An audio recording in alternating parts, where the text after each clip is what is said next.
Mbaniriza nnyo ku YouTube channel yaffe Life Experience Uganda nange mwana washa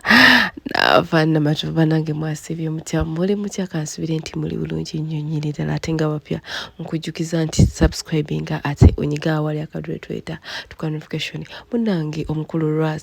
Rwasa Mayinja omugagga w'e Masaka gye yagamba gye yakowa abantu b'e Masaka yakowa abantu beeyo munange Rwasa Mayinja muno batatulya naye Rwasa naabuze anko oba kati akabwa kamugoba oba anko takyayina naye ba anti lwaki mwasuula anko Rwasa lwaki mwamusuula anko takyayina mu kasente munange bamubuuza munange naye gwe olinayo kusenga wagambye mulinga ama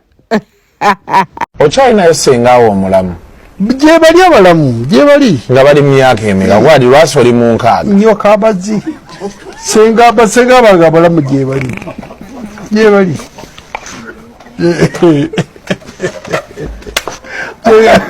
gye bali